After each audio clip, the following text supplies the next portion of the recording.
और अब कचहरी में कथावाचक अनिरुद्धाचार्य की बात करेंगे।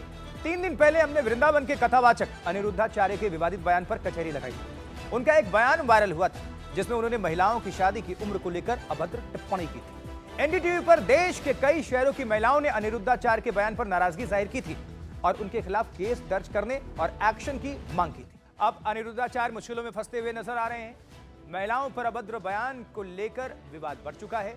मथुरा में अनिरुद्धाचार्य के खिलाफ वकीलों ने प्रदर्शन किया, बयान को लेकर गुस्से जाहिर किए गए। मथुरा बार एसोसिएशन के अध्यक्ष के नेतृत्व में महिला अधिवक्ताओं ने अनिरुद्धाचार्य का पुतला दहन भी किया। वकीलों ने बाबा के खिलाफ केस दायर करने की तैयारी कर ली है और ऐसा इसलिए क्योंकि एक महिला वकील ने बार एसोसिएशन से लिखित शिकायत की और इसी के बाद सोमवार को अनिरुद्धाचार्य के खिलाफ केस दर्ज किए जाने की बात हो रही है।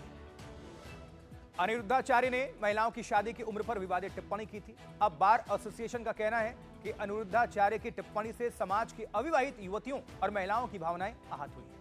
बार एसोसिएशन इस मामले को गंभीरता से ले रहा है और महिला अधिवक्ता को न्याय दिलाने के लिए प्रतिबद्ध है।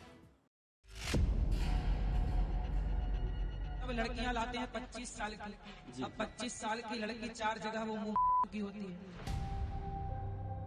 जब जवान होके आएगी तो स्वाभाविक है कि वो अपनी जवानी कहीं ना कहीं तो वो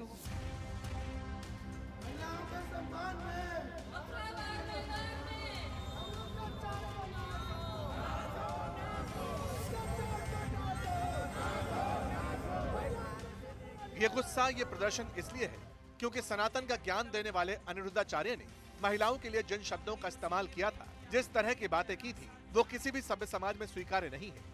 खासकर जब बात महिलाओं के सम्मान की हो तो फिर कथावाचक को शब्दों की लक्ष्मण रेखा नहीं लांघनी चाहिए। और वो 25 साल की जब तक आती है तो पूरी जवान होके आती है।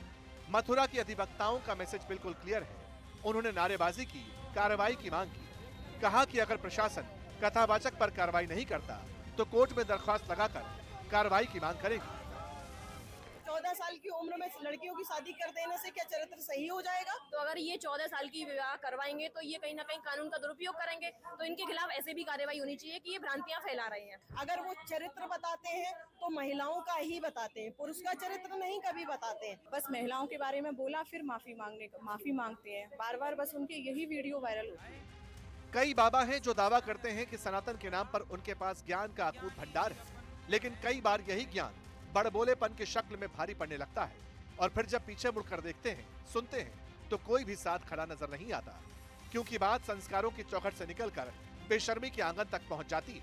अब सनातनी भी कहते हैं बाबा का बयान गलत है, माफी मांग लेनी चाहिए। श्री कृष्ण जन्मभूमि महिला मोर्चा की अध्यक्ष भी अनिरुद्धाचार्य के बयान से आहत हैं। देखिए, अनिरुद्धाचार्य ने पहले भी ऐसी अभद्र टिप्पणी की थी, आज भी वो कर रहे हैं। जब लोगों के पास अरबपति खरबपति बहुत धन दौलत आ जाती है तो उनको अहंकार हो जाता है। वो अहंकार तो रावण का भी नहीं रहा। अनिरुद्धाचार्य के जो टिप्पणी की है वो बहुत ही निंदनीय है, अशोभनीय है। तभी संत समाज इस अभद्र टिप्पणी की निंदा करता है और उनको जल्द से जल्द माफी मांगनी चाहिए। महिलाओं के बारे में, मातृ शक्ति के बारे में इस प्रकार का कहना ये तो बहुत ही दुखद है और सनातन धर्म के विपरीत है। कि उसको माँ बहन की क्या इज्जत करनी चाहिए उसको ये नहीं पता।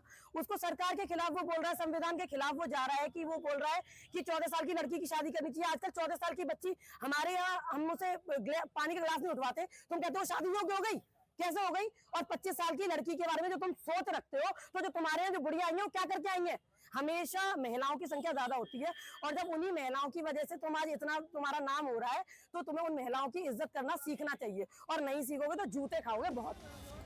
बार एसोसिएशन ने मामले की गंभीरता समझी है। कहा कि अगर पुलिस कार्रवाई नहीं करती तो फिर अदालत जाएंगे, लेकिन सवाल ये है कि आखिर इसकी नौबत आई क्यों?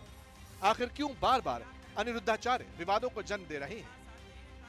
अब लड़कियां लाते हैं 25 साल की, अब 25 साल की लड़की 4 जगह वो मुंह की होती है।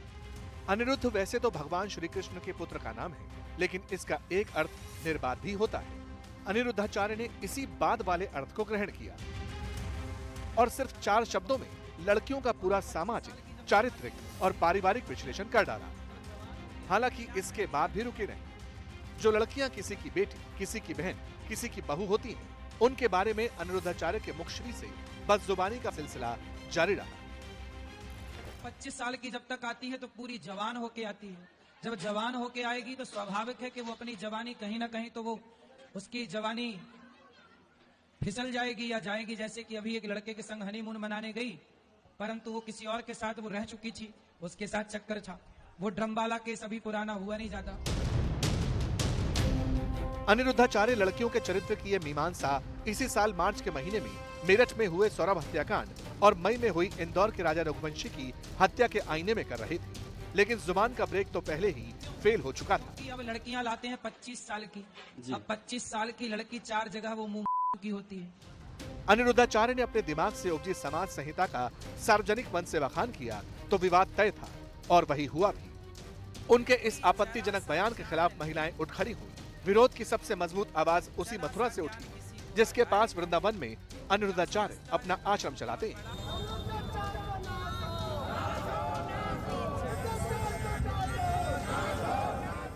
कथावाचक अनिरुद्धाचार्य का वृंदावन में गौरा गोपाल आश्रम है। वो आश्रम से ही भक्तों को ज्ञान देते हैं, लेकिन ज्ञान और दिखावे में फर्क होता है। ज्ञान के नाम पर किसी को भी कुछ भी कह देना ये सही नहीं है। हालांकि इस मामले पर आश्रम के मीडिया प्रभारी का बयान आया। उनका कहना है कि महाराज जी ने पहले ही इस मामले में वीडियो जारी किया था, सफाई दी थी कि ये बयान सभी महिलाओं के लिए नहीं था, वो तो कुछ लड़कियों के लिए कहा गया था और वो किसी की भावनाओं को ठेस नहीं पहुंचाते। वो खुद मातृसेवक हैं, लेकिन अगर ये बयान कुछ महिलाओं के लिए था तो भी उन महिलाओं को अपमानित करने का अधिकार किसी को नहीं, बाबा को भी नहीं। हमारे देश में कानून और संविधान से ये चलता है ये देश, और इसी के हिसाब से उनका न्याय होगा।